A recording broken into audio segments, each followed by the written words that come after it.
Assalamualaikum warahmatullahi wabarakatuh.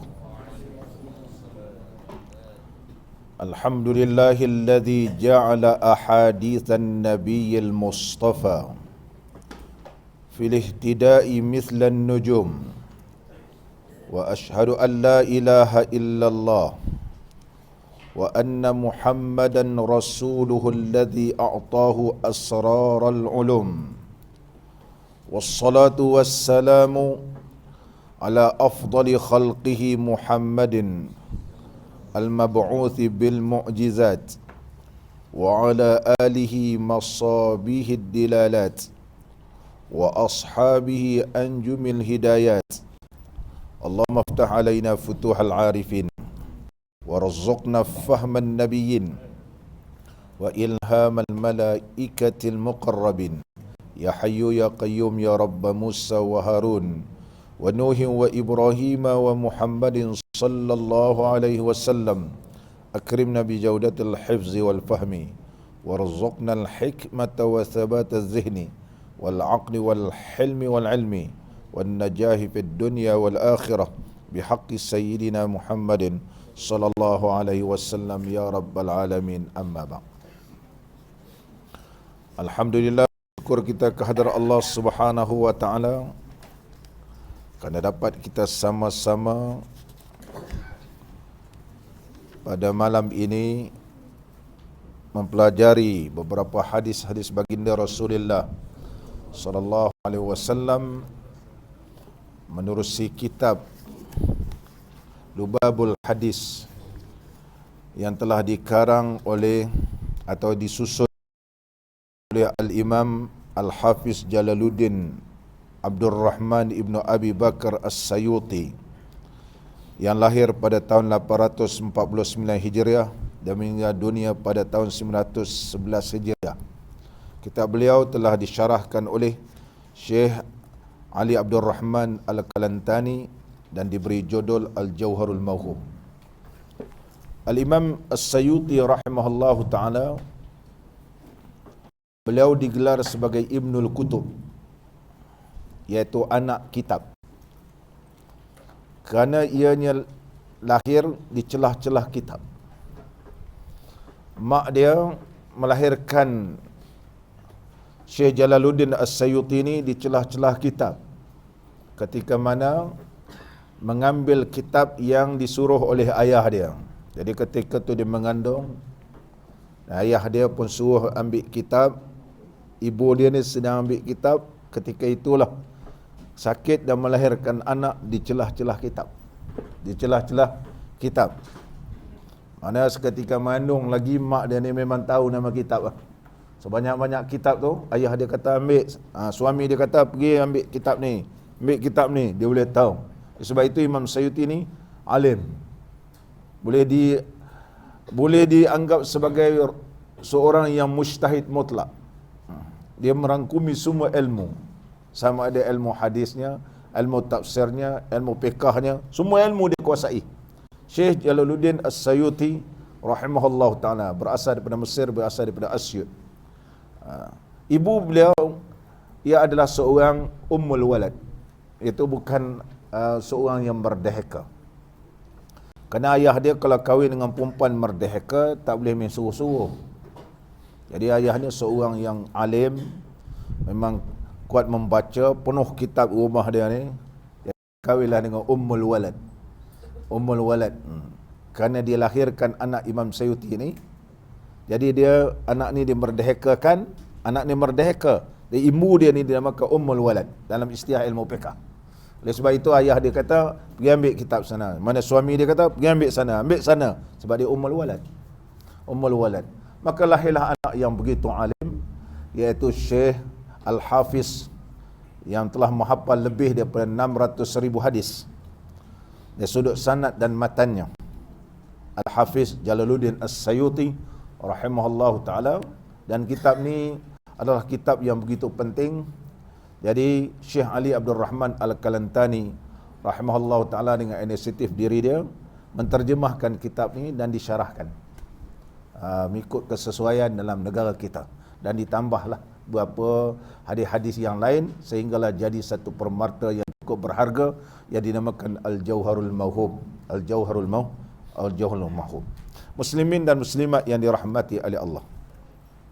Di antara khususiat baginda Rasulullah sallallahu alaihi wasallam. Jadi kita baca hadis-hadis ini, di antara keistimewaan Nabi sallallahu alaihi wasallam yang disebut oleh ulama, bolehlah kita ringkaskan, ianya terbahagi kepada 8 jenis. Yang pertama, ma takhsa bihi fi zatihi fid dunya, iaitu keistimewaan Nabi sallallahu alaihi wasallam pada dirinya di dunia ini. Iaitu keistimewaan Nabi sallallahu alaihi wasallam. Nabi sallallahu alaihi wasallam awwalun nabiyyin, iaitu awal-awal para nabi alaihi wassalam yang sallallahu alaihi wasallam yang telah dicipta oleh Allah. Dan juga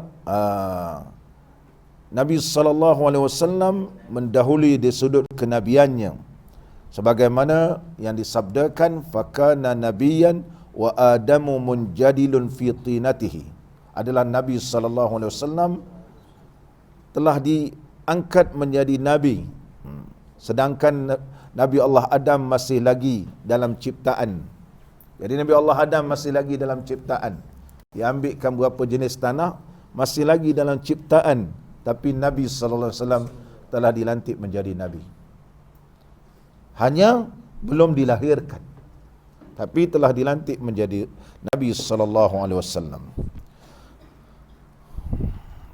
Dan di antara kelebihan Nabi sallallahu alaihi wasallam, namanya tertulis di Arash, dan tiap-tiap langit tertulis nama Nabi sallallahu alaihi wasallam, dan di dalam syurga dan semua alam malakut.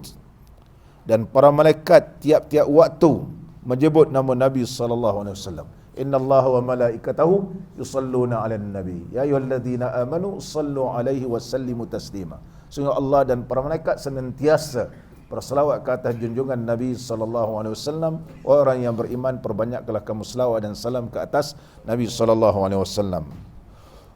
Dan juga wazukira ismuhu fil azan, dan nama Nabi sallallahu alaihi wasallam disebut ketika azan. Tiap-tiap hari ada. Tiap-tiap hari dalam dunia ni mesti. Dan tiap waktu ada orang. Kalau tak di Malaysia, di negara lain azan. Sini malam, sana siang kan.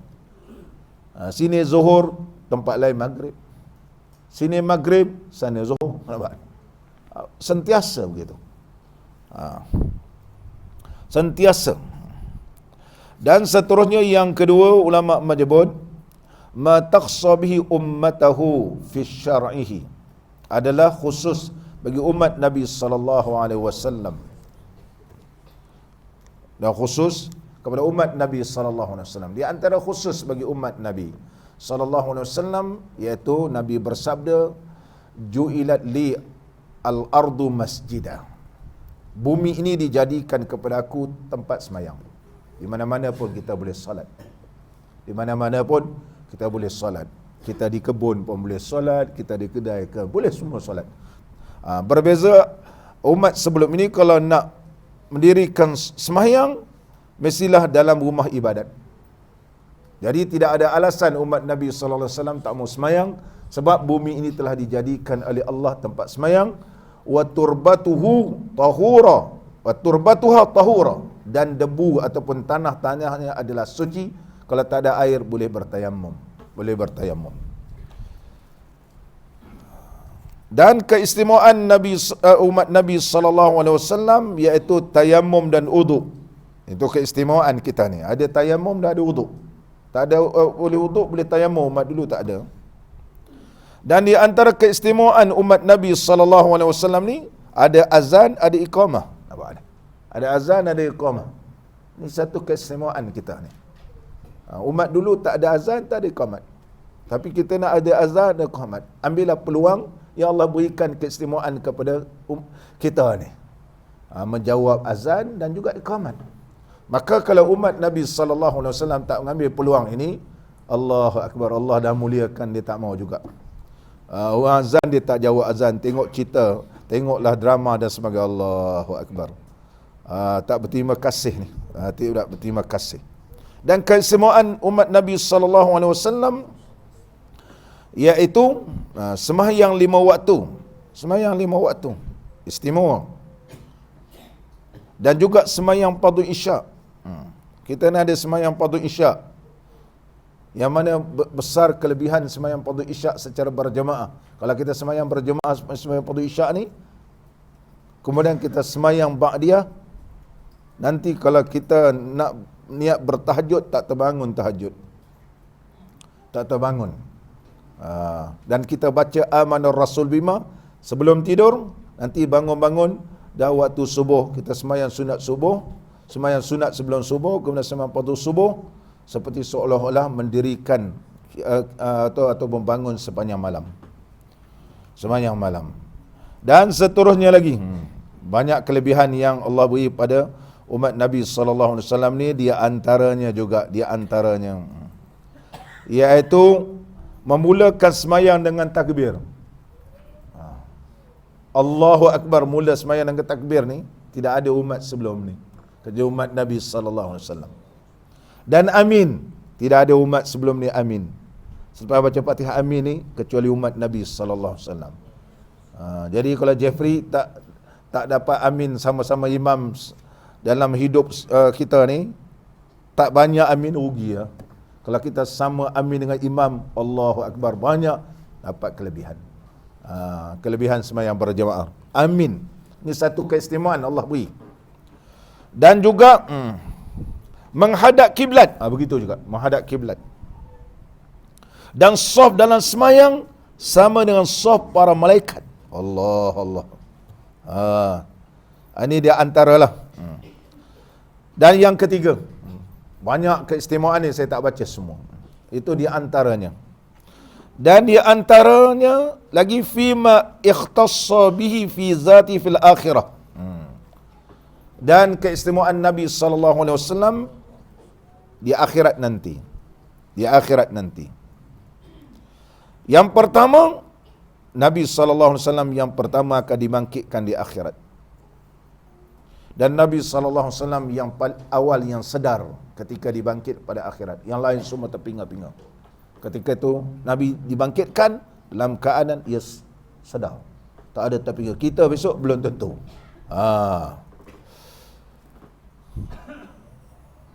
Dan diizinkan kepada Nabi SAW di akhirat besok dengan namanya pada mauqif. Pada keadaan orang yang dalam keadaan berkumpul di akhirat besok, Nabi SAW dipanggilkan. Kerana kalau kita menyebut nama Nabi SAW, besok kita sebut nama Ya Rasulullah, Ya Rasulullah, maka Nabi SAW boleh bagi syafaat kepada kita. Dan Nabi SAW an-nabiyadi liwa al-hamdi, adalah di tangan Nabi SAW panji yang dinamakan liwa al-hamdi. Wa tahta liwa'i sayyidina Muhammadin sallallahu alaihi wasallam yaumal qiyamati sairin. Ini selalu kita dengar pada bulan Ramadan. Di bawah panji Nabi sallallahu alaihi wasallam pada hari kiamat kita mengiringi. Kita berjalan belakang. Ini kelebihan Allah beri pada Nabi sallallahu alaihi wasallam. Dan yang keempat, yang keberapa tu? Yang ketiga dan yang keempat, khusus umat Nabi sallallahu alaihi wasallam di akhirat. Di akhirat besok. Di antaranya wa ya'tuna yaumal qiyamati ghurran muhajjalina min atharil wudu. Besok umat Nabi sallallahu alaihi wasallam bercahaya-cahaya kesan daripada wudu. Jadi Nabi sallallahu alaihi wasallam kenal mana umat dia? Tu kesan daripada wudu. Jadi orang yang beriman dia sentiasa memperbaiki wudu kerana besok akan dipanggil di akhirat dan Nabi sallallahu alaihi wasallam kenal mana umat dia dengan wudu. Itu keistimewaan kita nah. Keistimewaan umat Nabi sallallahu alaihi wasallam. Allah. Dan yang kelima,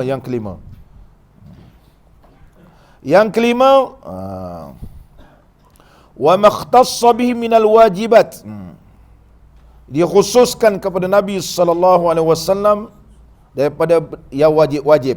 Contohnya Nabi sallallahu alaihi wasallam sembahyang duha jadi wajib, sembahyang witir wajib, sembahyang malam wajib, bersiwak wajib, berkorban wajib, bermesyuarat wajib, semayang sunat 2 rakaat sebelum semayang fardu subuh wajib, mandi pada hari Jumaat ini wajib.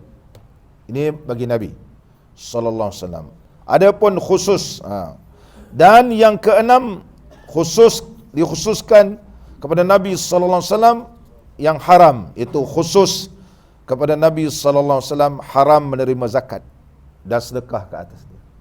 Menerima zakat haram. Nabi tak boleh menerima zakat. Hadiah boleh terima, sedekah pun tak boleh terima. Sedekah pun tak boleh terima. Dan yang ke berapa Jeffrey? Yang ke 6 sudah. Yang ke 7, khusus bagi Nabi sallallahu alaihi wasallam, itu benda yang harus. Seperti harus bagi Nabi sallallahu alaihi wasallam duduk dalam masjid dalam keadaan ianya berhadas. Harus. Dan kenapa? Kerana Nabi sallallahu alaihi wasallam tidak terbatal uduknya dengan sebab tidur. Uduk Nabi sallallahu alaihi wasallam tidak. Dan begitu juga menyentuh isterinya tidak batal uduk. Sebab itu Nabi sallallahu alaihi wasallam bila nak semayang telah mencium ummahatul mukminin di antara Aisyah radhiyallahu anha dan terus semayang. Itu khusus bagi Nabi sallallahu alaihi wasallam. Kerana ciuman Nabi ini ialah dinamakan cium mahabbah wasyafaqah wal hanan namanya. Cium kasih sayang gitu. Dia tak ada naik nafsu gitu. Kalau orang biasa ni nak semayang tercium isteri lain pula. Tadi tak ada rasa, bila cium ni lain kan. Oleh sebab itu tak sama Nabi dengan kita, tak boleh dikiaskan. Guru saya Syekh Muhammad Mukhtar Asy-Shinqiti hafizahullah taala ketika mengajar di Masjid An-Nabawi, beliau kata ciuman Nabi sallallahu alaihi wasallam kepada Siti Aisyah tak sama dengan kita. Dinamakan qiblatu hanan wasyafaqah wal widad wal mahabbah nama dia. Dalam bahasa Arab kata begitu. Dan seterusnya yang ke-8, khusus bagi Nabi sallallahu alaihi wasallam berapa kemuliaan dan kelebihan. Semalam saya telah huraikan. Di antaranya Nabi sallallahu alaihi wasallam nampak orang di belakang sebagaimana nampak di hadapan, dan nampak pada waktu malam seperti nampak pada waktu siang. Adalah air liur Nabi sallallahu alaihi wasallam adalah terlebih lazat daripada air biasa, air liur. Dan adalah ketiak Nabi sallallahu alaihi wasallam begitu putih, tidak berubah warnanya dan tidak ada bulu pada. Kita tak sama kan. Kita tak pakai ini berbau tak tentu arah. Dan Nabi sallallahu alaihi wasallam tidak pernah menguap dan tidak pernah bermimpi bersetubuh. Tidak pernah bermimpi bersetubuh. Dan adalah Nabi sallallahu alaihi wasallam apabila berjalan dengan orang yang tinggi maka dipandang tinggi. Dan adalah Nabi sallallahu alaihi wasallam tidak pernah dihinggap oleh lalat pada pakaiannya dan juga tidak ada pernah dihinggap oleh kutu. Allahu akbar. Dan Nabi sallallahu alaihi wasallam telah bersabda, fuddiltu 'alan nasi bi arba'in. Aku diberikan kelebihan oleh Allah berbeza dengan manusia biasa ialah 4 perkara. Pertama, bil samahah, ada samahah, ada toleransi Nabi. Wasyaja'ah, iaitu keberanian. Ini kita nak highlightkan dalam kitab kita ni, keberanian iaitu belajar memanah dan juga berkuda. Wasyiddatil batshi, dan Nabi sallallahu alaihi wasallam dia kuat, gagah, begitu. Wa kasratul jima', oleh sebab itu Nabi sallallahu alaihi wasallam ramai isteri dia boleh mampu semua. Dia sudut nak bersama dengan suami dengan isteri boleh semua. Apa? Tak boleh. Tak boleh. Boleh satu malam semua isteri, kalau 4-4 pergi hospital besar. Pergi hospital besar. Tak sama kita dengan Nabi sallallahu alaihi wasallam. Karena Nabi sallallahu alaihi wasallam diberikan kekuatan oleh Allah Subhanahu wa taala, iaitu kekuatan seperti 40 orang lelaki. Dia tak sama dengan kita, tidak sama. Oleh sebab itu ada orang kata ini sunnah poligami, tak sampai setahun dah bercerai dah, tak tersunnah dia. Sebab dia tidak sama kekuatan yang diberikan oleh Allah kepada baginda Rasulullah sallallahu alaihi wasallam. Ada 8 perkara ni khususiat ataupun kesemaan Nabi SAW. Pada malam ni kita tengok apakah dia hadis-hadis Nabi SAW yang menunjukkan gagah ni. Yang Nabi SAW suruh juga umat dia supaya sihat dan gagah. Kita sambung dalam kitab kita. Qala al-musannifu rahimahullahu ta'ala wa nafa'ana Allahu bi'ulumihi fid daraini amin. Dan setengah, betul. Dan pada setengah riwayat melontar anak panah itu sebaik-baik permainan kamu dengan dia, kerana belajar bagi perang. Wa qala sallallahu alaihi wasallam man yaruddu sahma 'alal marma minal gharad kana lahu bi kulli qadamin ajru 'itqi raqabatin. Dan sabda Nabi sallallahu alaihi wasallam, barang siapa mengembalikan anak panah atas tempat melontar, manakala dia boleh memanah tepat pada sasarannya, dia panah tepat pada sasaran daripada kikat. Ini bahasa lama. Istilah ni adalah khusus bagi sasaran anak panah saja. Sasaran anak panah. Bahasa lama sebut kikat. Iaitu sasaran anak panah adalah baginya dengan tiap-tiap langkah itu pahala merdeka seorang hamba. Maka Nabi SAW menyarankan kepada umat dia supaya belajar memanah.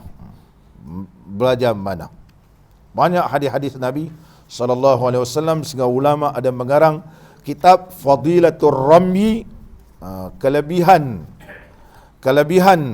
memanah dan juga kelebihan wa Fadilatil Furusiyah, kelebihan memanah dan kelebihan berkuda.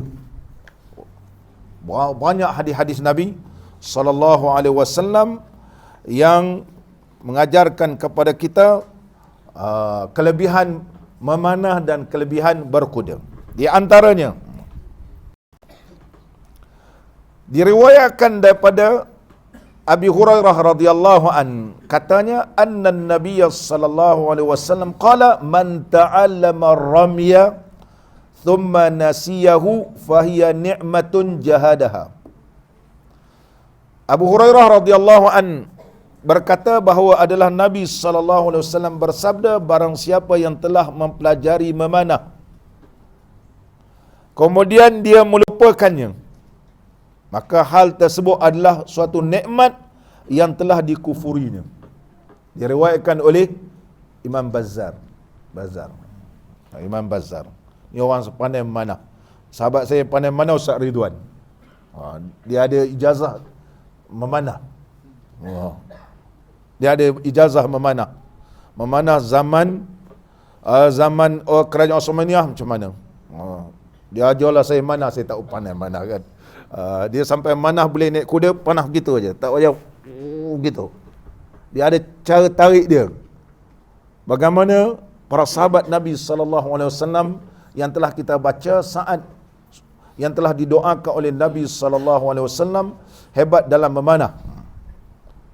Ilmu ini telah diturunkan. Dia ada riwayat-riwayatnya. Ada riwayat. Sehingga ulama sekarang ijazah iaitu ijazah memanah dan juga berkuda. Ijazah memanah dan berkuda. Kita dah terlambatlah Jeffrey. Kalau daripada muda belajar boleh kan. Dan orang nak manah pun, orang yang belajar memanah ni, kalau dia dah sudah pandai, jangan dilupakan. Kerana dia merupakan satu nikmat yang mana kalau kau lupakan, kamu telah kufur nikmat tersebut. Hadis yang diriwayatkan oleh Imam Bazzar. Dan diriwayatkan juga daripada Abi Hurairah radhiyallahu an, adalah Nabi SAW telah bersabda, la tahdurul malaikatu min lahwikum illa ar-rihanu wan nidal. Sayyidina Abu Hurairah radhiyallahu an berkata bahawa adalah Nabi SAW bersabda, para malaikat tidak akan menghadiri permainan sekalian semua. Kalau kita main bola, malaikat tak ada. Main takraw, malaikat tak sama dengan kita. Main hoki, main futsal, malaikat tak sama dengan kita. Kecuali berkuda dan memanah. Berkuda dan memanah. Bolehlah lepas ni Ismail memanah kan, belajar memanah. Sekarang sekolah-sekolah pun ada belajar memanah, yang diriwayatkan oleh Imam Bazzar. Imam Bazzar. Dan diriwayatkan daripada Sayyidina Anas radhiyallahu an bahawa Nabi sallallahu alaihi wasallam bersabda, man rama ramyatan fi sabilillah qasura au balagha kana lahu mislu ajri arba'ati unasin min waladi Ismail al-yawma. Sayyidina Anas radhiyallahu an berkata, Nabi sallallahu alaihi wasallam telah bersabda, barang siapa yang belajar memanah di jalan Allah, baik anak panahnya tersebut tidak sampai kepada sasaran ataupun sampai kepada sasaran, maka dia akan memperoleh seperti pahala memerdekakan 4 orang anak keturunan Nabi Allah Ismail alaihissalam pada masa hari ini.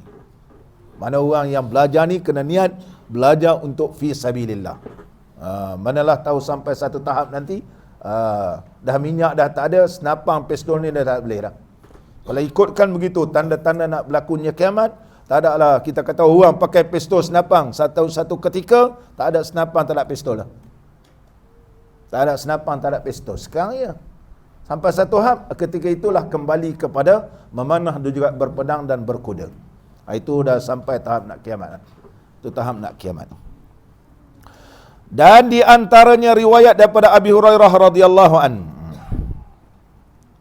bahawa Nabi sallallahu alaihi wasallam bersabda, man rama bisahmin fi sabilillah kana lahu nurun yaumal qiyamah.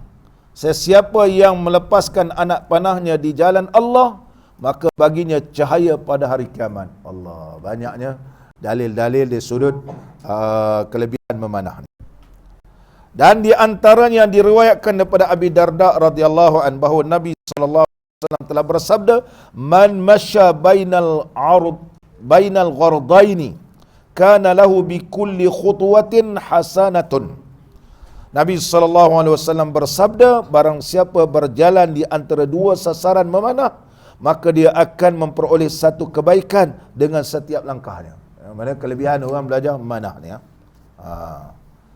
Tapi niat itu adalah sunnah Nabi sallallahu alaihi wasallam. Sama balik kita. Wa qala sallallahu alaihi wasallam. Ni dalam kitab kita ni. Man taraka ramya ba'da ta'allumi faqad taraka sunnatan min sunnati. Dan sabda Nabi sallallahu alaihi wasallam, barang siapa meninggalkan melontar kemudian pada belajarnya, siapa meninggalkan daripada memanah setelah dia belajar memanah ni, belajar memanah. Manah orang Islam ni ada cara dia tersendiri dan ada sanad dia. Ada sanad dia. Macam mana para sahabat Nabi sallallahu alaihi wasallam manah bila tengah naik kuda boleh panah begitu. Itu kira handal tu. Macam mana cara dia? Kita tengok pertandingan manah begitu. Macam itu macam mana nak panah musuh kan? Macam mana panah tengok terus boleh lepas kan? Ini panah ni. Ustaz Ridwan ajar saya, dia kata dia tarik macam ni je. Gitu. Wah, itu hebat kan? Tarik. Ini di antara sanad, memang bersambung yang diamalkan oleh para sahabat Nabi sallallahu alaihi wasallam. Kalau dah belajar ni, teruskan ajar kepada generasi orang Islam ni supaya ilmu itu tidak putus. Betul. Ilmu orang yang Allah telah berikan ilmu ni, dia tidak boleh berhenti. Bahkan naklah disampaikan ilmu tersebut. Ilmu tersebut. Kenapa barang siapa yang meninggalkan daripada meneruskan memanah ni setelah dia belajar, maka sungguhnya meninggal ia akan jalan daripada jalanku. Mana telah meninggalkan sunnah Nabi sallallahu alaihi wasallam. Kerana orang memanah ni dia jadi Jeffrey seorang yang cukup berhati-hati dan dia sudut ketajaman kan. Sasaran tu kalau dia boleh orang ni orang yang bijak dan orang ni orang yang pick up lah begitu. Kalau semua orang Islam ada begitu, makna orang Islam ni ke hadapan. Ke hadapan. Sebab dia ajar begitu. Sekarang dia akui bahawa memanah dan juga naik kuda ni adalah di antara senaman yang paling baik. Dan seterusnya lagi kita menyebut. Wa qala sallallahu alaihi wasallam man 'alima ar-ramya summa tarakahu falaysa minna. Allah. Dan sabda Nabi sallallahu alaihi wasallam, barang siapa mengetahui akan melontar, yakni dengan anak panah, kemudian meninggal ia akan dia, maka tiada ia daripada kami. Maka Nabi sallallahu alaihi wasallam beritahu bahawa dia bukan tergolong di kalangan umat kami. Umat kami. Dan Nabi sallallahu alaihi wasallam bersabda dalam hadis yang lain, Inna Allah Ta'ala la yudkhila bisamil wahidi al-jannata salasatan sani'ahu muhtasiban sun'atahu warrami bihi wal muqawi bihi. Hadis ini juga ada dalam kitab kita. Diriwayatkan daripada Abi Hurairah radhiyallahu an, katanya adalah Nabi sallallahu alaihi wasallam telah bersabda, sesungguhnya Allah Taala akan memasukkan 3 orang ke dalam syurga dengan sebab satu anak panah. Sebab satu anak panah kena musuh ni, 3 orang boleh masuk syurga. Yang pertama, orang yang membuatnya, orang buat panah ni kerana mengharapkan pahala daripada Allah Ta'ala apa yang dia buat. Dan yang kedua, orang yang memanahnya. Dan orang yang ketiga, orang yang membantu dengannya. Allahu Akbar. Orang yang kalau manah terutama dalam medan peperangan, maka dengan panah ini kalau kena sasaran kepada musuh, maka 3 orang akan mendapat pahala dan masuk dalam syurga. Dengan syarat dia memang berniat fi sabilillah, niat kerana Allah.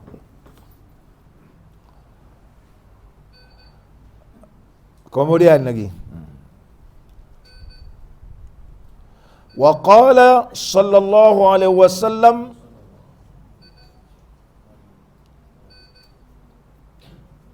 man taraka ramya, itu apa lagi,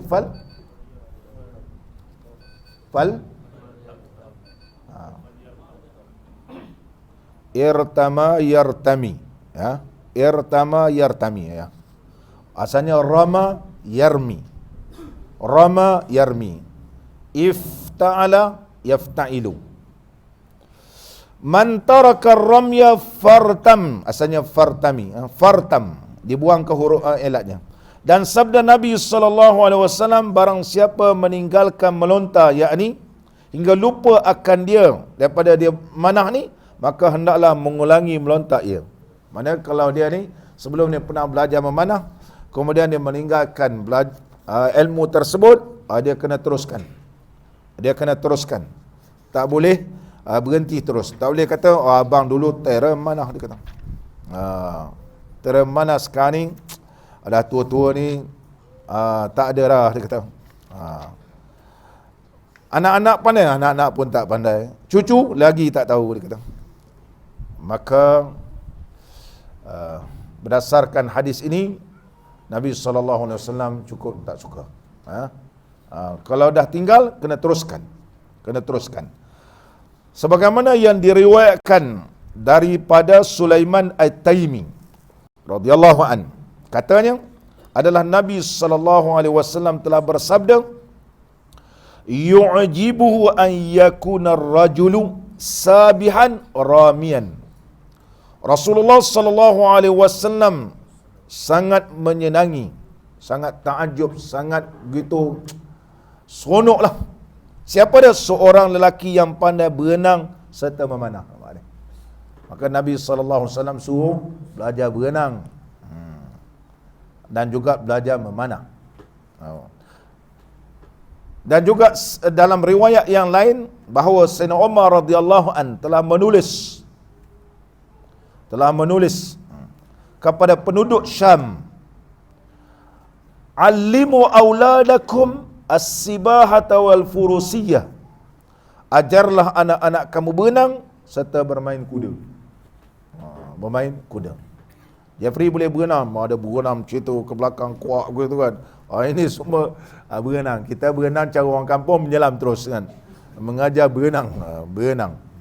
Ini sunnah Nabi sallallahu alaihi wasallam, kalau belajar kena niat itu sunnah. Sebagaimana yang disabdakan oleh Nabi sallallahu alaihi wasallam daripada Abu Darda radhiyallahu an, katanya, qala Nabi sallallahu alaihi wasallam, Allahu fi salasin. Nabi sallallahu alaihi wasallam bersabda, permainan yang dibolehkan terdapat pada 3 perkara. Yang dibolehkan. Yang pertama, ta'dibuka farasaka, iaitu melatih kuda kamu. Waramyak, dan memanah dengan busur. Biqausika wa mula'abatika akhlaka, dan juga bermesra-mesra dengan isteri. Ni 3 perkara ni adalah permainan yang disukai. Suami isteri sama-sama bermain, mana ada peruntukan. Jangan kita je, isteri tinggal di rumah termenung aja gitu. Abang tak nak pergi berjalan-jalan kan? Begitu. Jalan apa? Begitu.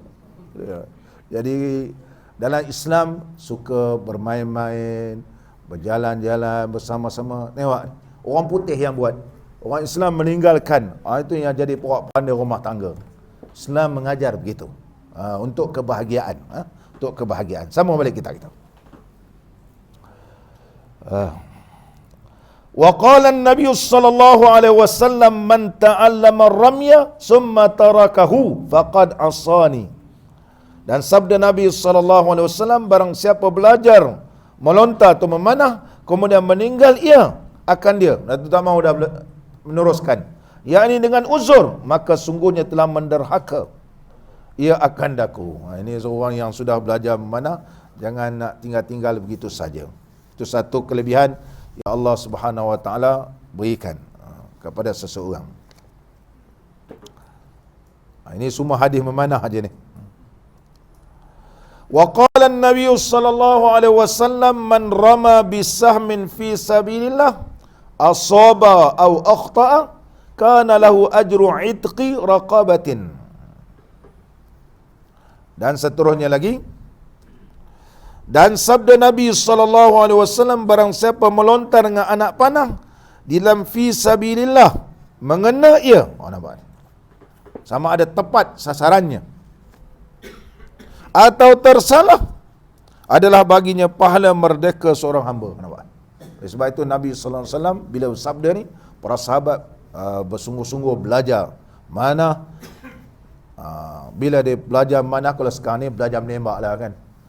Jadi belajar mengangkat senjata ni, kalau negara diserang, maka orang Islam boleh mempertahankan negara. Orang Islam boleh mempertahankan. Dulu generasi awal kalau belajar di Azhar ni, kita kena belajar satu subjek JIS, iaitu ketenteraan. Sebab orang Mesir, semua student dia mesti belajar. Dan belajar. Oleh sebab itu, kalau pergi Mesir, penuh dengan tentera je. Dia orang tak boleh sambung master kecuali berkhidmat dengan kerajaan sebagai anggota tentera. Sahabat-sahabat saya dulu kan, bila sambung master, kena berkhidmat dulu dengan kerajaan. Sebab sana tentera, kita bayar bil elektrik pun pergi tempat tentera, kita bayar bil air di tempat tentera, telefon kalau kita rosak telefon, pergi tentera yang baiki, elektrik pun tentera baiki, air pun tentera baiki. Macam mana tu semua tentera? Boleh kata semua tentera. Boleh kata orang Mesir ni semua tentera. Kalau nak datang Malaysia ni Dr. Syekh datang Malaysia ni, dia tidak akan boleh keluar negara kecuali berkhidmat selama 2 tahun menjadi angkat tentera. Maknanya semua ni boleh angkat senjata. Nampak ni. Kita ni tahu mak rempit je begitu. Tahulah jadi mak rempit. Kita tak tahu kalau diserang agak tentera je lah. yang lain tak tahu. Nampak ni? Jordan pun begitu. Jordan masih lagi, mana pelajar-pelajar kita yang belajar di Jordan, dia akan ambil satu subjek, iaitu subjek ketenteraan. Mesti belajar. Belajar kawat, tapi tak dia belajar angkat senjata lah. Dulu dia ajar. Mungkin kerajaan tak benarkan kerana takut salah guna. Itu negara-negara Islam seperti Mesir, Jordan dan negara-negara lain. Belajar memanah, belajar naik kuda, belajar dia orang sampai sekarang. Belajar naik, sana banyak kuda kan. Untuk kesihatan. Untuk badan pun tegap-tegap belaka. Badan pun tegap-tegap. Itu sebab orang ni umur pun, badan tegap-tegap, umur pun panjang sebab dia sihat kan. Sihat. Dan kalau duduk negara Arab ni, berjalan je. Ini Abang Zawi ni. Banyak berjalan je. Kita ni nak berjalan sikit ke family store pun, dah lah, letih dah. Kena telefon Grab. Nak pergi. Tengok. Tak apalah RM5 lah. Pergi juga. Allahu Akbar. Badan kita dah tidak sama di negara-negara yang mana betul-betul mendidik rakyatnya. Gitu. Supaya berjiwa mempertahankan negara. Ini hadis-hadis ni mana beri semangat gitu. Sama lagi kita. Wa qala sallallahu alaihi wasallam man rama bisahmin fi sabilillah. Sama ada dia ni terkena sasarannya ataupun tidak terkena sasaran. Pahalanya adalah seperti merdeka seorang hamba sahaya. Dan tersebut di dalam kitab Zawajir. Kitab Zawajir ni karangan Al-Imam Ibn Hajar rahimahullah ta'ala. Ibn Hajar Haytami nama dia. Yang telah saya huraikan biodata Syekh ini pada pengajian yang sebelum ini. Syekh Ibn Hajar Haytami berasal daripada Haytam, iaitu Mesir. Al-Imam Ibn Hajar Haytami. Al-Imam As-Sayuti dia berasal daripada Asyun. Orang Asyun ni dia hitam-hitam sikit. Kulit dia hitam-hitam sikit. Oleh sebab itu Imam Sayuti ni dia garang. Dia setelah orang-orang Sudan. Dia garang sikit. Dia seorang ulama sufi. Ketika mana pemerintah berikan kepada Imam Sayuti ini jaga harta wakaf untuk golongan sufi, maka dia buat pembaharuan. Dia kata mana golongan-golongan sufi tidur makan, maka bantuan putus terus. Itu bukan dalam Islam. Ada ahli sufi ni dia kira relax. Dalam rumah-rumah sufi ni, rumah-rumah berzikir ni kan, ataupun disebut ribat ni, kira tidur, makan, tidur, kita ni syahada lah, zikir. Nanti ada makanan. Bila sampai Imam Sayuti, maksudnya potong terus bantuan. Ini bukan cara Islam. Tak boleh duduk, berzikir, udah tu tidur, bangun semayang. Nah, Islam tak mengajar begitu. Lama golongan-golongan sufi ni tuduh Imam Sayuti benci ahli sufi. Tak, Imam Sayuti kata, aku juga sufi dan dia juga mempunyai tariqah dan juga seorang ahli sufi, tapi ini bukan sufi yang sebenar dalam Islam. Bukan nak duduk tempat suluk sampai mati. Ada bantuan daripada Baitul Mal untuk dia orang ni, tak betul. Islam tidak begitu dan tidak pernah ditunjukkan di kalangan para sahabat Nabi SAW. Yang Sayuti ni, dia tegas, Imam Sayuti. Al-Imam As-Sayuti rahimahullah ta'ala. Oleh sebab itu Imam Sayuti rahimahullah ta'ala telah huraikan pada pengajian sebelum ini. Imam Sayuti ini tegas. Orangnya tegas. Apabila dipanggil menghadap kepada Sultan, beliau tak nak pakai pakaian yang dikendaki oleh istana, tapi pakai pakaian para ahli ulama. Dan juga Al-Imam As-Sayuti rahimahullah ta'ala, beliau tegas, ada orang yang telah mencuri harta intelek beliau, iaitu karangan beliau, dan telah didakwa dalam mahkamah dan diadili oleh Qadil Qudah ketika itu, iaitu Qadi besar Syekh Zakaria Ansari rahimahullahu ta'ala. Syekh Zakaria Ansari rahimahullahu ta'ala. Abang tak sempat pergi kubur Zakaria Ansari. Syekh Zakaria Ansari ianya disemadikan betul-betul di sebelah maqam Al-Imam Syafi'i rahimahullahu ta'ala. Ini masjid Imam Syafi'i dan ini kubur Imam Syafi'i. Kelebihan masjid Imam Syafi'i ini tak payah pakai mikrofon. Sampai sekarang khatib kalau baca Alhamdulillah sampai keluar dengar. Besar masjid tu. Macam mana tu? Kalau boleh buat Masjid Al-Azim, bagus sekarang. Alhamdulillah sampai luar pun dengar. Ini macam kejap tukar sana tukar, tak ada selesai mikrofon.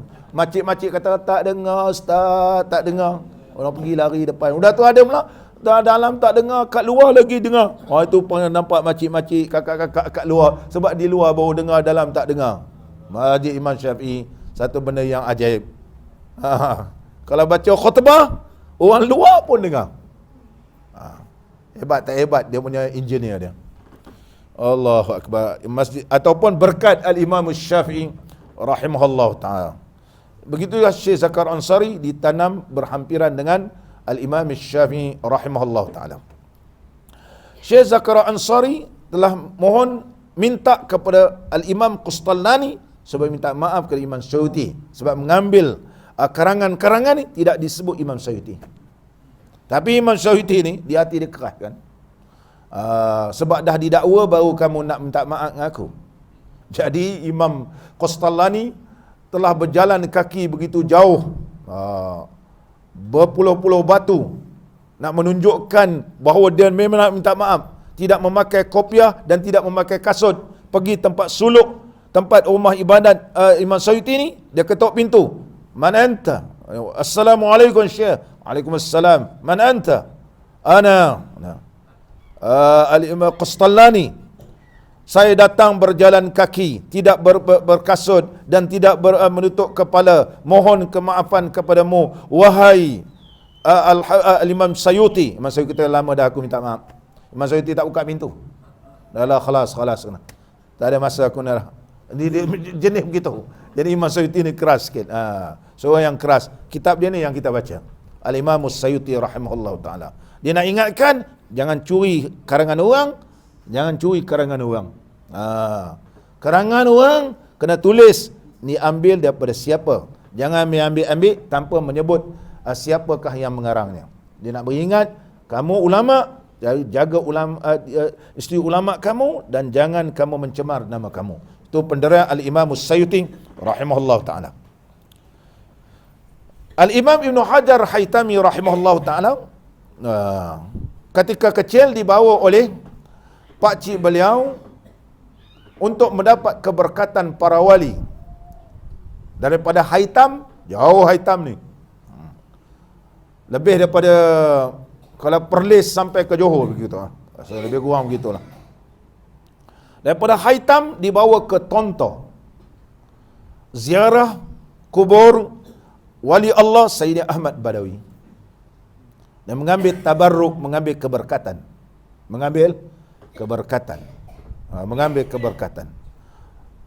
Minta kepada Allah Ta'ala supaya ada keberkatan para wali ini dan keturunan Nabi sallallahu alaihi wasallam. Jadikanlah ni anak ni, ayah dia tak ada, mak dah tak ada ni, yatim piatu. Jadikanlah dia menjadi ulama yang bertakwa kepadamu ya Allah. Allah mustajabkan doa. Jadilah Syekh ni seorang ulama yang alim. Syekh Ibn Hajar Haytami, kitab beliau paling masyhur iaitu Tuhfatul Muhtaj. Tuhfatul Muhtaj karangan Al-Imam Ibn Hajar Haytami rahimahullah ta'ala. Wali Allah Syekh Sayyidi Ahmad Badawi rahimahullah ta'ala. Sehingga disebut oleh Al-Imam Al-Bajuri, Syekh Ibrahim Bajuri Syekhul Azhar, beliau seorang ulama yang alim. Syarah kitab Hikam Syekh Ibn Hajar, Syekh Ibrahim Bajuri, kitab Fiqh Hasyatul Bajuri, Hasyatul Tahrir, semua banyak kitab tauhid, Jawharut Tauhid disyarahkan oleh Syekh Ibrahim Al-Bajuri. Syekh Ibrahim Bajuri Syekhul Azhar dulu. Sehingga orang kita Jawa ramai nama. Siapa nama anak kamu? Bajuri. Bajuri ini nama tempat, Al-Bajur. Nisbah pada tempat. Syekh Ibrahim Al-Bajuri sebab dia berasal daripada Bajur. Syekh Ibrahim Al-Bajuri rahimahullah ta'ala telah menyebut di akhir kitab beliau Hasyatul Bajuri, syarah pada kitab Fathul Qarib, telah selesai karanganku ini pada tarikh kelahiran Sayyidina Ahmad Badawi. Dan pun dia ceritalah Sayyidina Ahmad Badawi ini karamah dia. Ketika mana Sayyidina Ahmad Badawi meninggal dunia, orang tengok Sayyidina Ahmad Badawi ini dah basah badan dia ni, telah dimandi. Telah dimandi. Mana tak perlu mandi lah. Sebab telah dimandi oleh malaikat. Bersih sampai nampak bekas air-air yang menitis. Seperti baru dimandi. Tak ada orang mandi, malaikat-malaikat. Ini Syekh Ibrahim Al-Bajuri rahimahullah ta'ala menyebut dalam kitab Hasyiatul Bajuri kelebihan Sayyidina Ahmad Badawi. Oleh sebab itu, mengambil keberkatan Sayyidina Ahmad Badawi, saya khatamkan penulisan ini bertapadan kelahiran Sayyidina Ahmad Badawi. Allahumma salli ala Sayyidina Muhammad. Allahumma salli wa sallim ala nuril anwar wa siril asrar wa tiryaqil aghyar wa miftahil babil yasar Sayyidina wa maulana Muhammad. Sampai habis. Selawat Sayyidina Ahmad Badawi rahimahullah ta'ala. Ini alhamdulillah. Syekh Ibn Hajar ni jadi ulama. Dan beliau mengarang kitab Az-Zawajir nama dia. Az-Zawajir. Kita ni ada 2 jilid. Dalam kitab Az-Zawajir, Al-Imam Ibn Hajar rahimahullah ta'ala telah menyebut dalam kitab Az-Zawajir.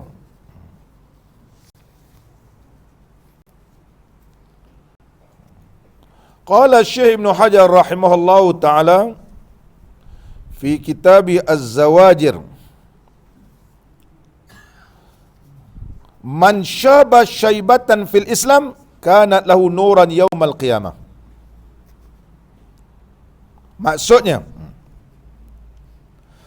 barang siapa beruban satu uban dalam Islam adalah baginya nur pada hari kiamat. Uban ni adalah umpama nur. Oleh sebab itu makruh mencabut uban. Makruh mencabut uban. Kita pergi cabut uban, jadi cepatlah dia bertambah banyak lagi. Gatal. Kadang-kadang upah cucu. Cucu cabut uban tok. Kalau dulu saya masa kecil-kecil tok saya suruh upah. Upah cabut uban. Tu bagus, gatal ni cabut. Gatal. Seronok cabut uban. Uban ni adalah nur. Uban ni nur pada hari kiamat.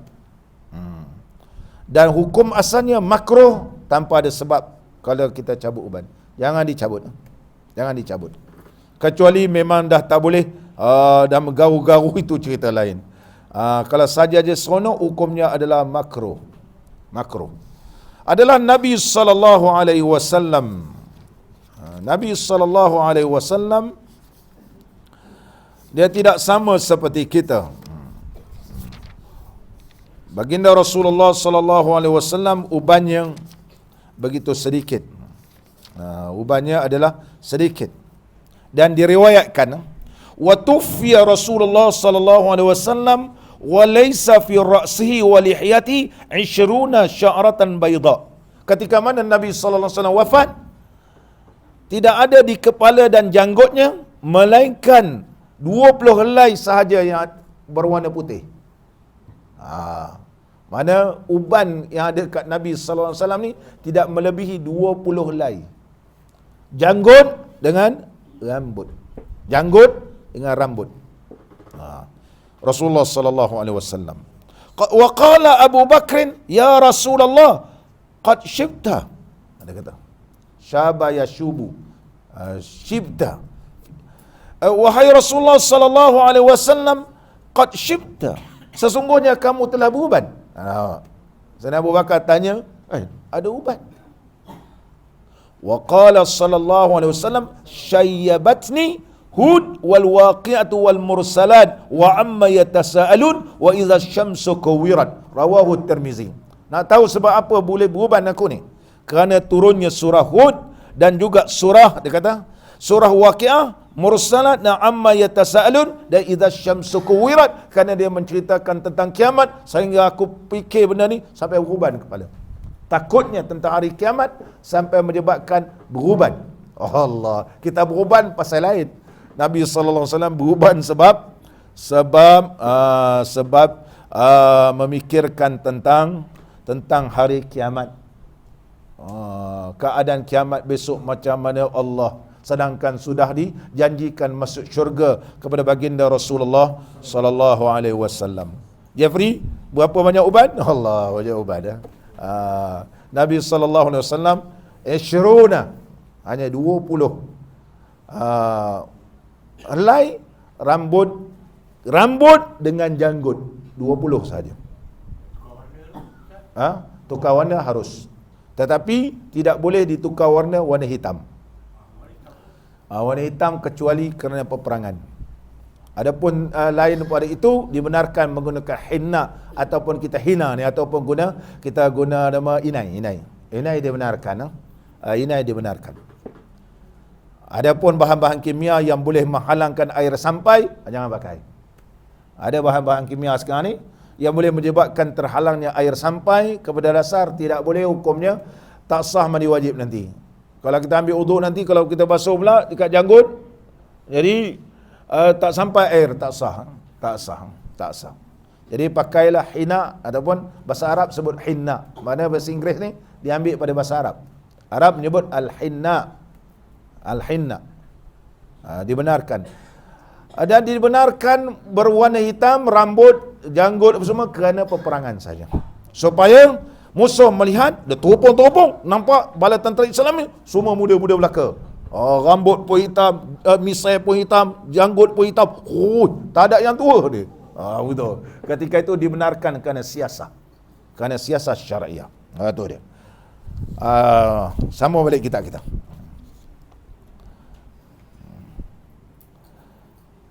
Dan barang siapa melontar atau memanah dengan anak panah dalam fi sabilillah, maka sampai ia akan seteru atau tiada sampai akan dia. Sama ada sampai ke tak sampai, baginya seperti merdeka seorang sahaya. Pahalanya seperti memerdeka seorang sahaya. Ini kelebihan orang yang melontar ni, ataupun orang yang memanah. Dan barang siapa memerdeka seorang sahaya, adalah ia tebusan daripada api neraka. Satu anggota daripada satu anggota. Ini kelebihan belajar memanah lah. Belajar memanah. Kelebihannya, kalaulah kita dapat memanah musuh dan kena ataupun tak kena, seperti mereka seorang hamba, dan barang siapa mereka seorang hamba yang beriman, maka adalah ia telah menebuskan diri pada api neraka, udwan bi udwin, satu anggota kita ni terselamat daripada api neraka. Dan seterusnya lagi, wa qala sallallahu alaihi wasallam, ta'allamur ramya fa innama bainal hadafaini rawdatan min riyadil jannah lirramina fi sabilillah.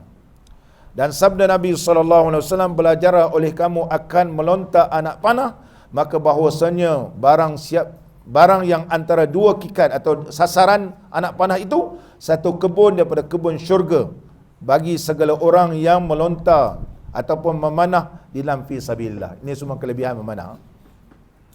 Dan pada hadis, tiap-tiap sesuatu yang lain pada zikrullah yang azza wa jalla, maka iaitu mainan-mainan dan sia-sia. Melainkan 4 perkara. Yang lain ni semua, lain daripada zikir ni, ialah satu benda yang sia-sia. Kecuali ini, dia kata. 4 perkara. Pertama, berjalan laki-laki antara dua kikat.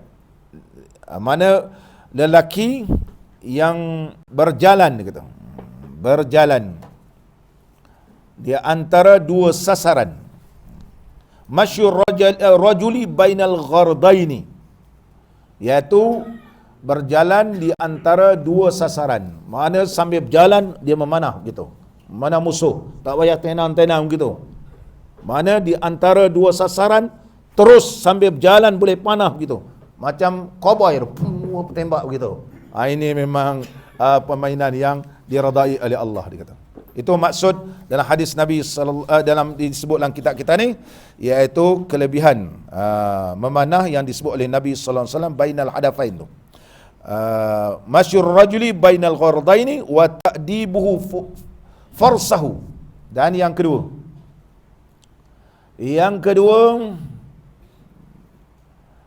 mengajar akan kudanya, mana melatih kudanya. Melatih kuda. Kelebihan berkuda ni, kelebihan kuda. Banyak hadis-hadis Nabi SAW yang menyebutkan tentang kelebihan berkuda. Yang pertama, awwalu man rakibal khaila. Siapakah yang pertama menunggang kuda di muka bumi ini? Diriwayatkan oleh Imam Muslim, diriwayatkan oleh Al-Imam Waqidi daripada Muslim Ibn Jundub radhiyallahu an, katanya, awwalu man rakibal khaila Ismailu ibnu Ibrahim alaihi salam. Orang yang pertama menunggang kuda ialah Nabi Allah Ismail alaihi salam. Wa inna makanan wahsyan la tutaqu hatta sukhirat lahu. Adalah pada permulaan kuda itu dia liar. Jadi oleh sebab itu orang tak ada menunggang kuda, dia liar. Tidak boleh ditundukkan sehingga akhirnya Allah Ta'ala tundukkan kepada Nabi Allah Ismail alaihi salam. Itu kelebihan Nabi Allah Ismail. Jadi Nabi Allah Ismail boleh jinakkan kuda ni sehingga Nabi Allah Ismail naiki kuda. Inilah orang yang pertama di muka bumi Allah yang menaiki kuda. Nabi Allah Ismail alaihi salam. Nabi Allah Ismail. Taskhir khayli li Ismail alaihi salam. Kuda ni ditundukkan kepada Nabi Allah Ismail alaihi salam. Diriwayatkan daripada Abdullah bin Abbas radhiyallahu anhuma, katanya, kanatil khaylu wahsyan la tutaqu hatta sukhirat lahu. Abdullah bin Abbas berkata, dahulu kuda itu bersifat liar, tidak boleh dikendalikan sehingga ditundukkan oleh Nabi Allah Ismail alaihi salam. Adalah Nabi Allah Ismail alaihi salam menunggang kuda yang sebelum ni dia liang. Oleh sebab itulah wa bizalika summiyat al-arabu, kerana itulah dinamakan dia al-arab ataupun dinamakan dia kuda. Dinamakan dia kuda. Sebelum tu tak tahu nama dia apa, nak sebut khail ke apa semua kan. Tak tahu orang nak panggil binatang tu apa dia. Orang Arab pun tak tahu. Liar lah tu, liar.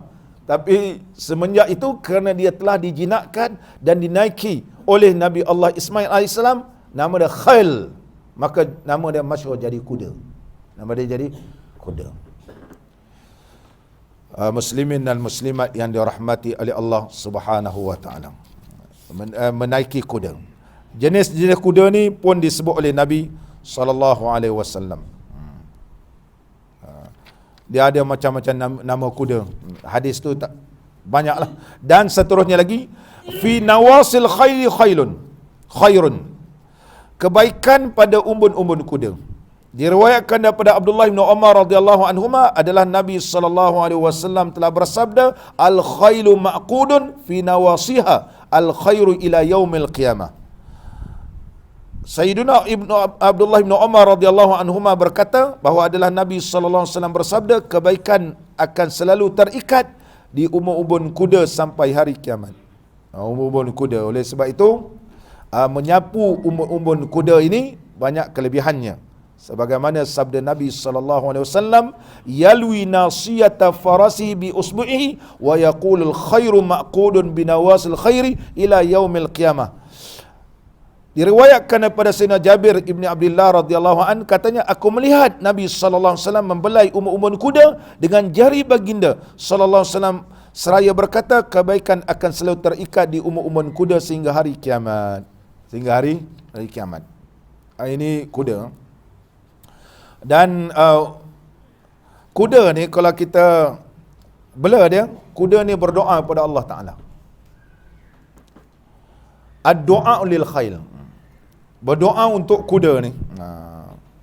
Dan kuda ini juga, dia juga berdoa kepada Allah Subhanahu wa Ta'ala tiap-tiap hari. Bila kita bela dia dengan baik, kita peliharakan kuda ni juga berdoa kepada Allah Ta'ala.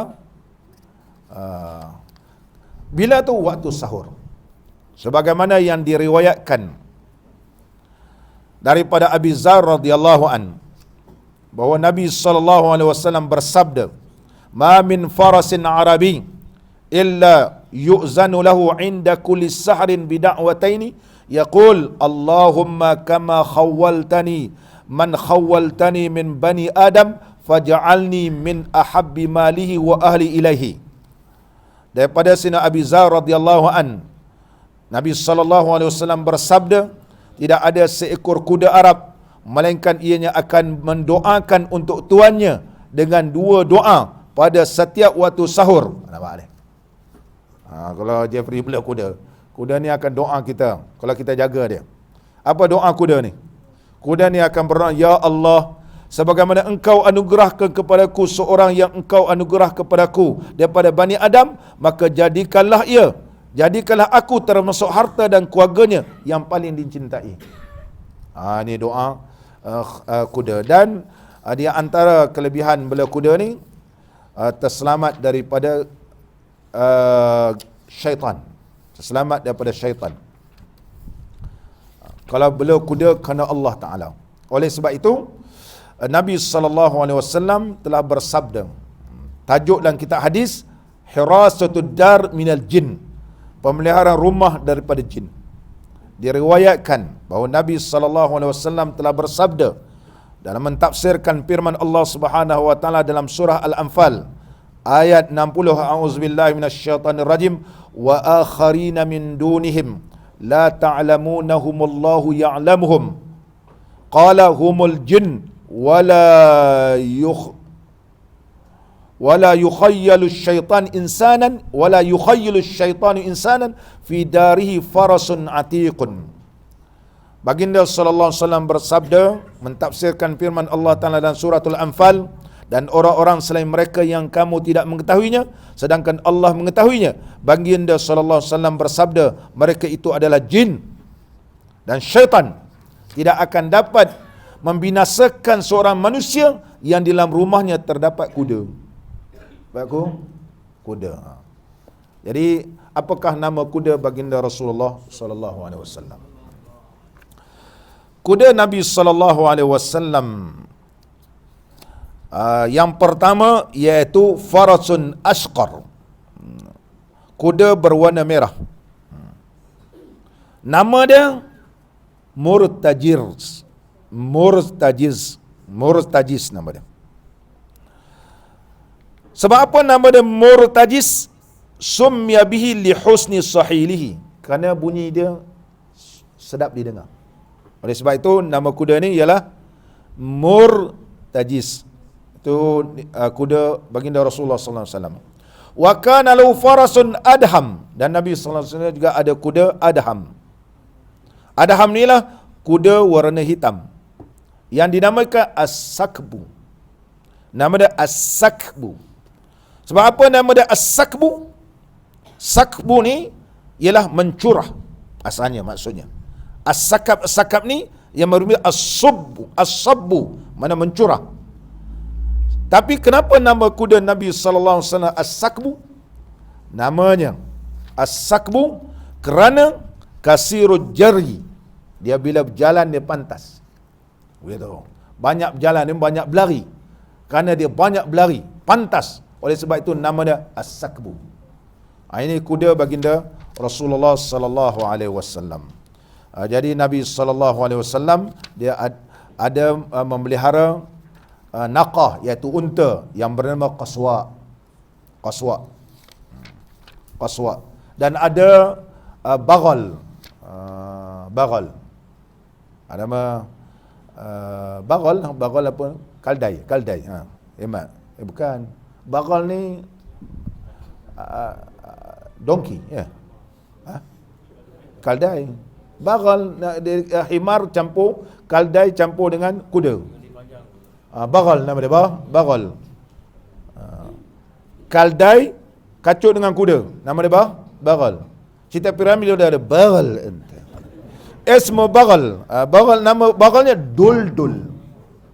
Nama dia bukan dodol, Duldul.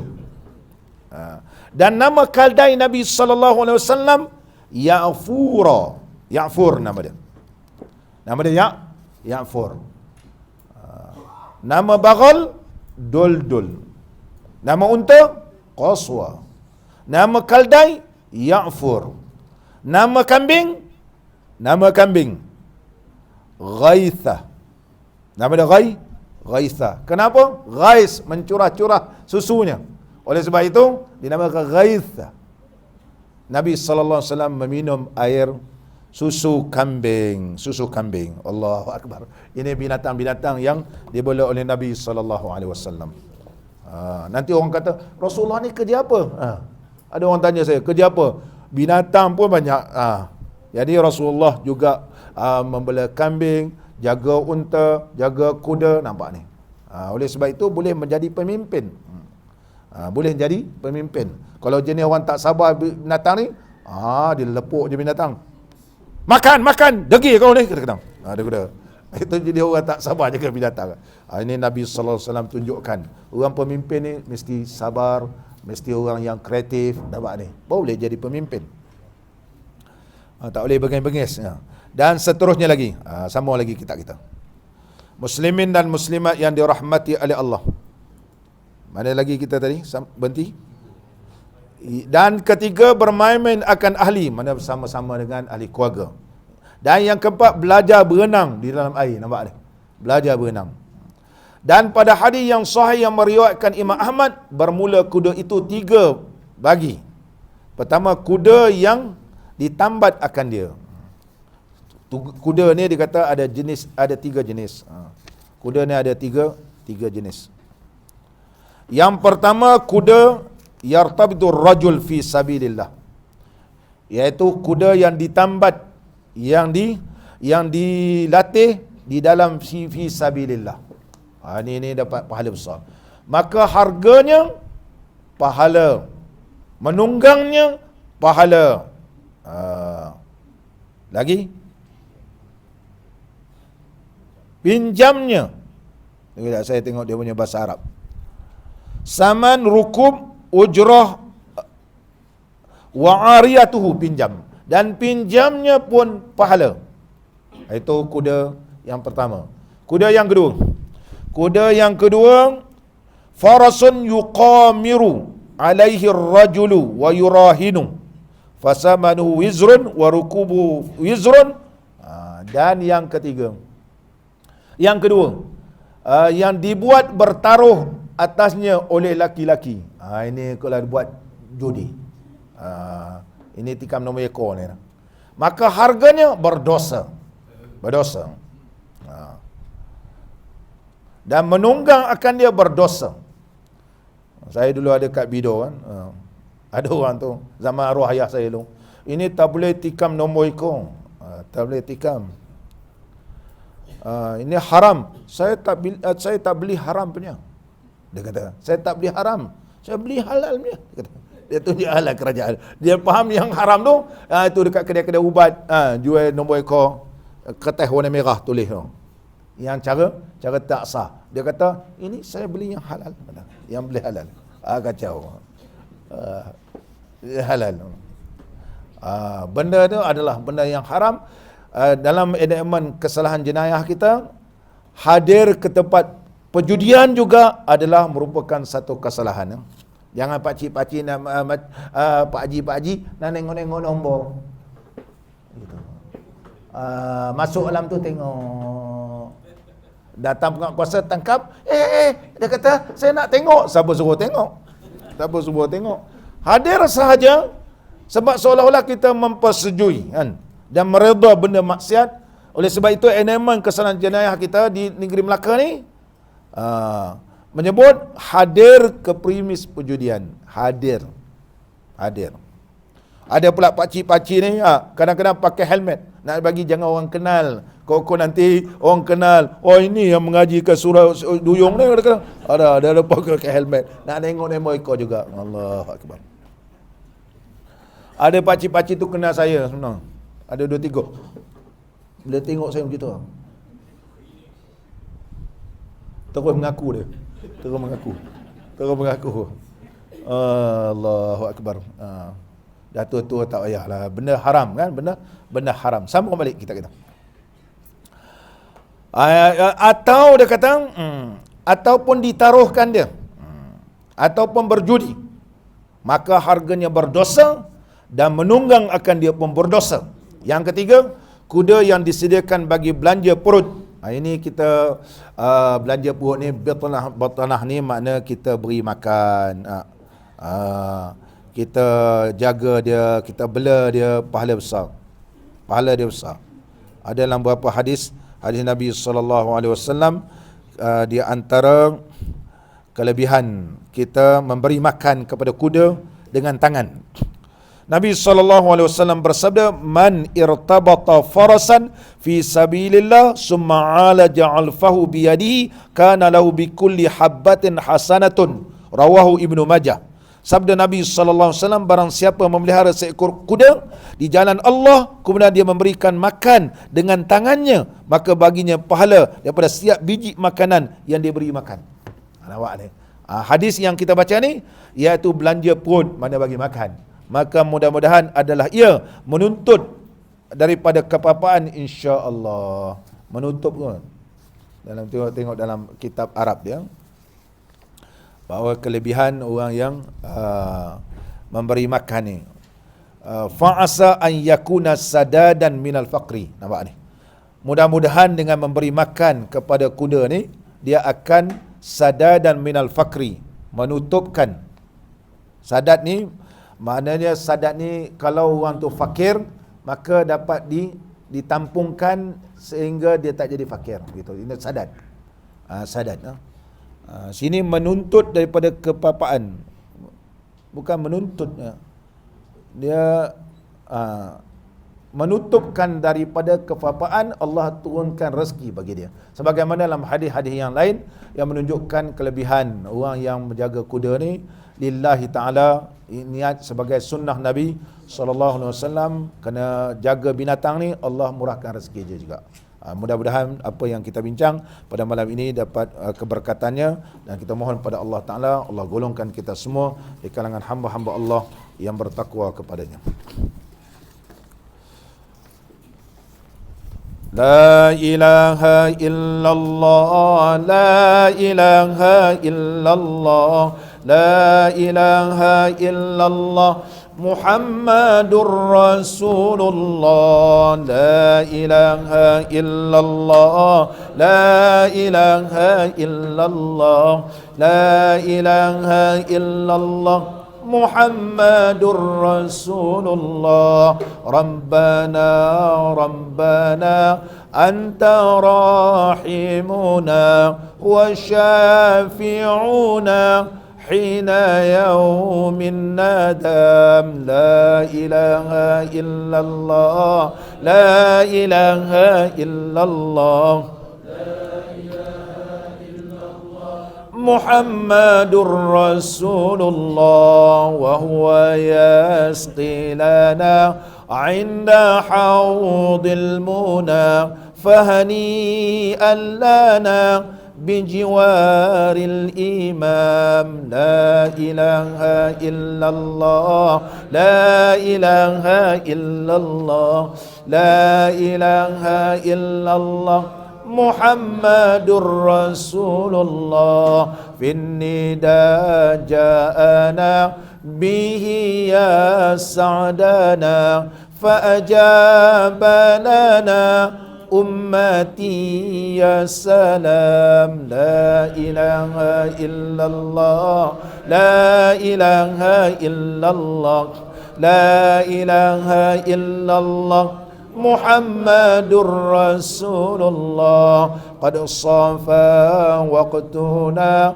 wa raghad 'ishuna, bihi ya bakhtana wa wafana al-maram. La ilaha illallah, la ilaha illallah, la ilaha illallah, Muhammadur Rasulullah. Man arada bina wa bimajma'ina, hasbuna rabbuna 'inda kaidil anam.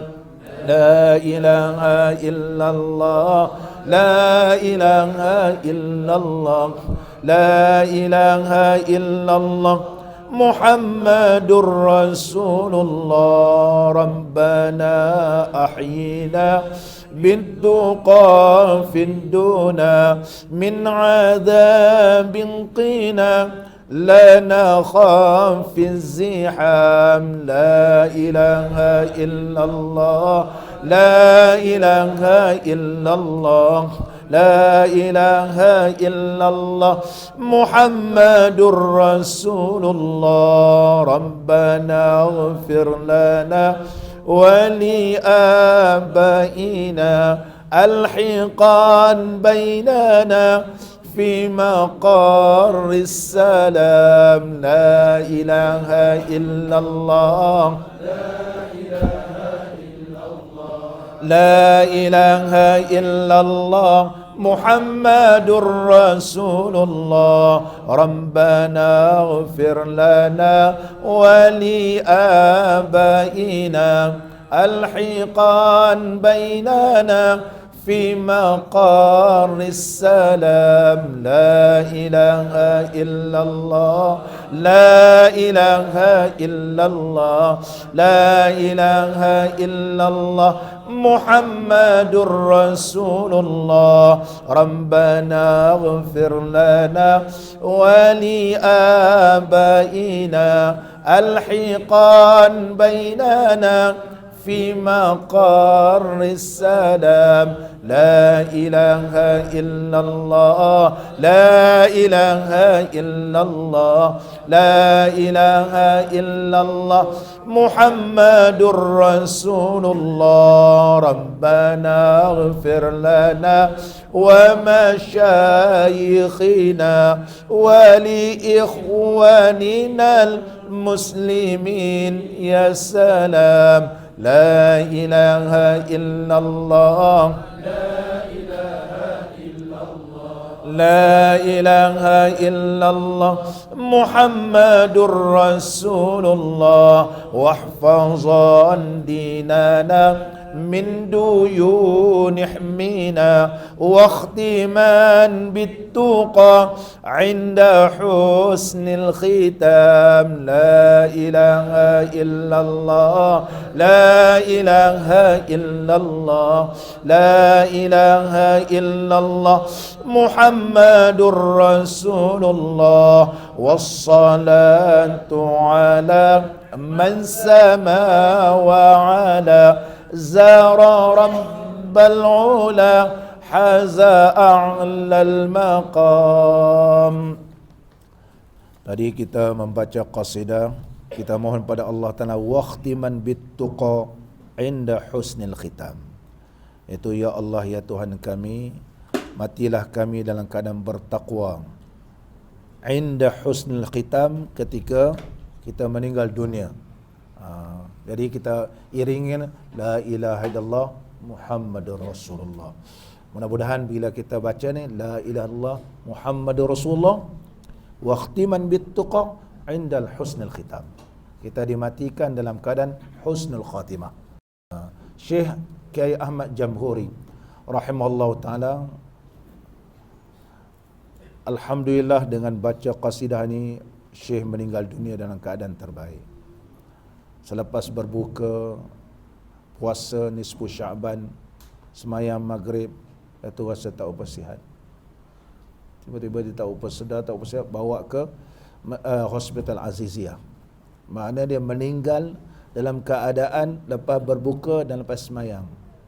Dan telah disemayangkan di Masjidil Haram, dan imam baca ketika itu ayat tilkal jannatu, itulah syurga yang diwariskan kepada hamba-hambanya.